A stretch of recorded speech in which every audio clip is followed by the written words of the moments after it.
నమస్తే అండి. నా పేరు శ్రీనివాస్ హరీష్. మాది ఇక్కడ మహదేవపట్నం గ్రామం. భవానీపురం మండలం అండి ఇక్కడ. సో, అయితే గత 2 ఏళ్లుగా మేము ఇక్కడ ప్రకృతి వ్యవసాయం అనేది స్టార్ట్ చేసాము. సో, మా ఐడియా ఏంటంటే ఒక ఆహార అడవి పెంచాలన్నది నా ఐడియాలజీ. సో, మా ఫామ్ పేరేంటంటే మహావనం ఫుడ్ ఫారెస్ట్. సో, మేము ఇక్కడ మెయిన్‌గా ఫాలో అయ్యేది రీజనరేటివ్ అగ్రికల్చర్ ప్రిన్సిపల్స్ మేము ఇక్కడ ఫాలో అవుతుంటాము. సో, రీజనరేటివ్ అగ్రికల్చర్ ఏంటో అసల ఫుడ్ ఫారెస్ట్ అసలేంటో మీకేంటో ఒకసారి లోపలికి తీసుకెళ్ళి మీకు ఎక్స్‌ప్లెయిన్ చేస్తాను. సో, మీరిక్కడ చూసుకుంటే మనదిక్కడ మన వెస్ట్ గోదావరి ఏంటంటే మనకి నల్లమట్టి ఉంటదండి ఇక్కడ. సో, నల్లమట్టి స్వభావం ఏంటంటే వాటర్ రిటెన్షన్ కెపాసిటీ ఎక్కువుంటది. సో, ఏదైనా పళ్ళ చెట్లేసుకున్నా, కూరగాయలేసుకున్నా కూడా మనకి ఏవో కొంచెం చనిపోతూ ఉంటాయన్నమాట. దానికోసం మనం ప్రత్యేకంగా ఎత్తుమళ్ళనేవి వేసుకోవాలి.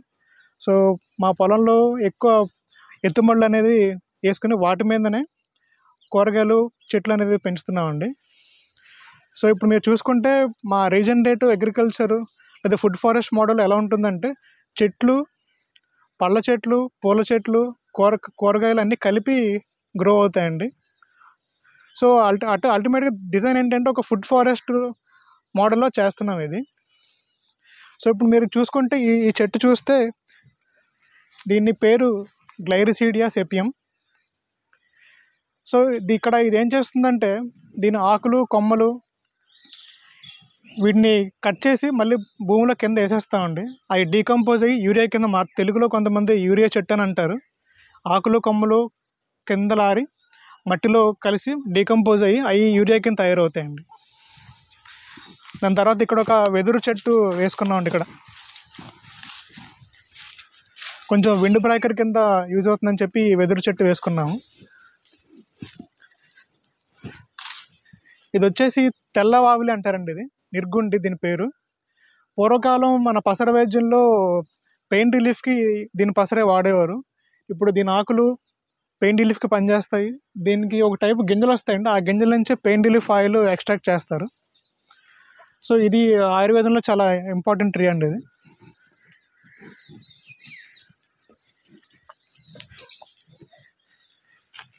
ఇది మామూలుగా నల్లేరులో ఒక రకం అండి ఇది. దీని పేరు సిసిస్ క్వాడ్రాంగులారిస్. అంటే మామూలుగా పలకలుగా ఉంటుంది, ఇది కొంచెం గుండ్రంగా ఉంటుంది ఈ నల్లేరు మొక్క. సో, ఎముకలు ఎవరన్నా ప్రాబ్లం ఉన్న వాళ్ళు, ఫ్రాక్చర్స్ అయిన వాళ్ళకి చాలా ఫాస్ట్గా హీలింగ్ ఉంటుందండి ఈ నల్లేరు కాడ వల్ల. ఇది వచ్చేసి మల్బరీ ట్రీ అండి ఇది. మల్బరీ ట్రీ ఎందుకు వేసుకున్నాం అంటే మామూలుగా సెరికల్చర్లో వాడుతుంటారు. బట్ మేమేంటంటే మల్బరీ ఫ్రూట్స్ కోసం బర్డ్స్ అట్రాక్ట్ అవుతాయి. ఆ బర్డ్స్ వస్తే కనుక మా పొలంలో ఏదైనా పురుగులు, పెస్ట్ ఏదైనా ఉంటే కనుక ఇవి చూసి అవి వెళ్ళి ప్రెడేటర్స్లా పనిచేస్తాయి అనమాట. సో, వాటిని అట్రాక్ట్ చేయడం కోసం మల్బరీ ట్రీస్ని యూజ్ చేస్తున్నాము. సో, ఇక్కడ మేము 3 రకాలుగా కంపోస్టింగ్ చేస్తామండి మా పొలంలో. ఇది వచ్చేసి పైప్ కంపోస్టర్ అంటారు. ఇది అనారోబిక్ కంపోస్టింగ్ సిస్టమ్ ఇది. దీని నుంచి ఇక్కడ కిందకి ఇలాగా 6.5 feet కిందకు ఉంటుందండి ఇది. సో, మా దగ్గర ఉన్న వేస్ట్, కలుపు మొక్కలు, గడ్డి ఏదన్నా వేస్ట్ ఏదన్నా కూడా ఇందులో వేసి మళ్ళీ ఆవు పేడ, పుల్లటి మజ్జిగ వేస్తుంటాము అప్పుడప్పుడు. సో, ఇది కంపోస్ట్ టైప్. అంటే ఈ చుట్టూ ఉన్న నేలంతా ఇది సారవంతం చేస్తూ ఉంటుందండి అండర్ గ్రౌండ్లో. సో, భూమిలో కింద అట్టడుగున మైక్రోబ్స్ కూడా ఈ స్మెల్కి అది అట్రాక్ట్ అయ్యి ఈ కిందనంతా కూడా ఆటోమేటిక్గా గుల్లబారుతుంది అనమాట. మీరు చూసుకుంటే ఇక్కడ చిలకడ దుంప ఉంది. సో, భూమిని ఎక్కడ కూడా ఖాళీగా ఉంచమండి. పై లెవెల్లో చెట్లు, కింద దుంపలు, మా మధ్యలో కాయగూరలు, ఆకుకూరలు, ఈ రకంగా ఫుడ్ ఫారెస్ట్ మోడల్లో మొత్తం డెవలప్ చేస్తున్నామండి ఇది.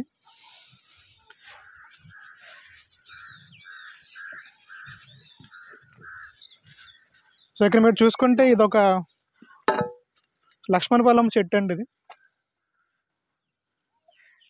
దేనికి ఇచ్చేస్తారండి ఇది? మామూలుగా సీతాఫలంలో అదొక రకం అండి. లక్ష్మణ ఫలం, రామఫలం ఉంది, లక్ష్మణ ఫలం ఉంది. సో, ఇక్కడ ఇంకోటి ఏంటంటే ఇది వట్టివేరు గడ్డి అండి. దీన్ని వట్టివేరు గడ్డి అంటారు. మేము ఇక్కడ ఎందుకు వాడుతున్నామంటే మనకి ఇప్పుడు నేను యాక్చువల్గా ఈ ఫామ్ స్టార్ట్ చేసినప్పుడు కొంచెం అన్ఫార్చునేట్గా మాకు కరెంట్ కనెక్షన్ కానీ వాటర్ ఫెసిలిటీ కానీ లేకపోవడం వల్ల నేను చెట్లను అయితే నా దగ్గర సేకరించి పెట్టుకున్నాను. సో వీటిని అయితే నేను నాటేశాను. బట్ వాటర్ ప్రాబ్లం వల్ల ఇబ్బంది అవుతుందని చెప్పి రీసెర్చ్ చేస్తుంటే ఈ చెట్టు గురించి, ఈ గడ్డి గురించి తెలిసింది. ఈ వట్టివేరు ఏం చేస్తుందంటే దీని రూట్స్ 15 అడుగులు కింద వరకు వెళ్తాయండి. వెళ్ళి కింద ఉన్న తేమని పైకి లాక్కొస్తాయి అన్నమాట. సో దీని పక్కన ఏ చెట్టు ఉన్నా కూడా అది బతుకుద్ది. సో ఈ రకంగా నేను ఒక్కొక్క చెట్టుకి ఒక్కొక్క వట్టివేరు మొక్క ఇచ్చాను. మీరు చూసుకుంటే దీని వెనకాల ఒక వట్టివేరు ఉంది. అలా ఒక్కొక్క చెట్టుకి ఒక వట్టివేరు ఇచ్చాను. ఈ వట్టివేరు ఈ చెట్లను బతికిస్తుంది. ఇప్పుడు నేను దీన్ని నీరు పెట్టను, జీరో మెయింటెనెన్స్ అనమాట వీటికి. అదే కాకుండా ఈ వట్టివేరు వేరు వ్యవస్థ దగ్గర మంచి మైక్రోబ్స్ ఉంటాయి అన్నమాట. బెనిఫిషియల్, ఇప్పుడు మన మొక్కలకు కావాల్సిన బెనిఫిషియల్ మైక్రోబ్స్ చాలా ఉంటాయండి. మామూలుగా ప్రకృతి వ్యవసాయంలో జీవామృతం తయారు చేస్తూ ఉంటారు. ఆ జీవామృతంలో పుట్టమట్టి ఎక్కువ వాడుతుంటారండి. పుట్టమట్టి ఎందుకంటే చాలా మంచి మైక్రోబ్స్ ఉంటాయని చెప్పి పుట్టమట్టి వాడుతూ ఉంటారు. సో అందులో ఎన్ని మైక్రోబ్స్ ఉంటాయో, మంచి మైక్రోబ్స్, ఈ వట్టివేరు మొదల దగ్గర కూడా మంచి మైక్రోబ్స్ ఉంటాయండి. సో ఆ విధంగా కూడా ప్రకృతి వ్యవస్థను చాలా బాగా ఉపయోగపడుతుంది.